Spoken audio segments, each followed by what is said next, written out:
जय भीम जय भारत दोस्तों। आज हम बात करने जा रहे हैं दलित चेतना के इतिहास के बारे में। चमार जाति भारत की एक प्रमुख दलित जाति है जो ऐतिहासिक रूप से चमड़ा उद्योग से जुड़ी रही है।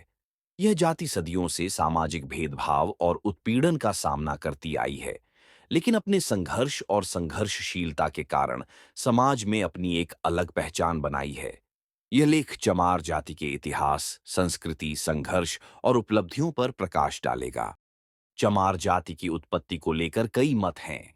यह जाति मुख्य रूप से भारत के उत्तरी भागों में पाई जाती है, जैसे उत्तर प्रदेश, बिहार, मध्य प्रदेश, राजस्थान, पंजाब, हरियाणा और महाराष्ट्र।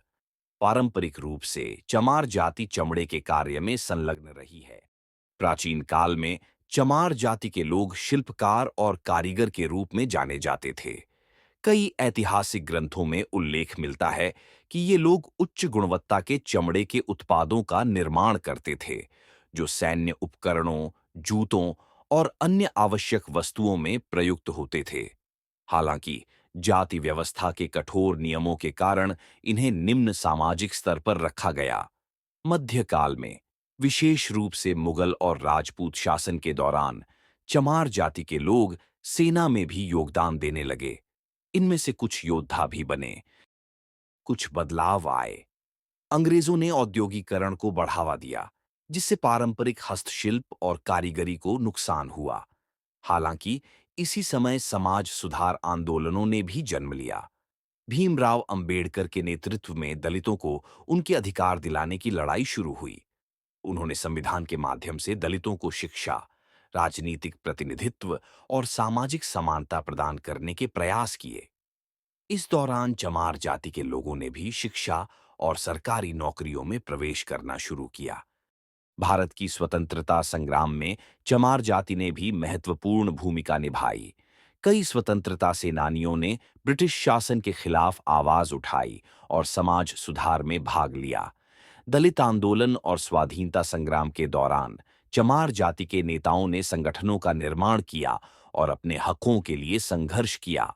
स्वतंत्रता के बाद संविधान में दलितों के लिए आरक्षण प्रणाली लागू की गई, जिससे चमार जाति के लोगों को शिक्षा, रोजगार और राजनीतिक प्रतिनिधित्व में अवसर मिलने लगे। हालांकि सामाजिक भेदभाव अभी भी जारी रहा। आज चमार जाति के लोग विभिन्न क्षेत्रों में महत्वपूर्ण स्थान प्राप्त कर चुके हैं। इनमें शिक्षा, राजनीति, सरकारी सेवाएं, उद्योग और व्यापार के क्षेत्र शामिल हैं। कई प्रमुख राजनेता जैसे मायावती, रामदास अठावले और अन्य नेता चमार जाति से आते हैं, जिन्होंने समाज में अपनी अलग पहचान बनाई है। चमार जाति के लोग अब उच्च शिक्षा प्राप्त कर रहे हैं और विभिन्न क्षेत्रों में अग्रसर हो रहे हैं। मार जाति का इतिहास संघर्ष, साहस और आत्मनिर्भरता का प्रतीक है। प्राचीन काल से लेकर वर्तमान तक इस जाति ने अनेक चुनौतियों का सामना किया है और अपने अधिकारों के लिए निरंतर संघर्षरत रही है। आज यह जाति भारतीय समाज में एक महत्वपूर्ण स्थान रखती है और सामाजिक, आर्थिक और राजनीतिक क्षेत्रों में अपना योगदान दे रही है। भविष्य में शिक्षा और सामाजिक सुधार के माध्यम से यह जाति और भी सशक्त होगी।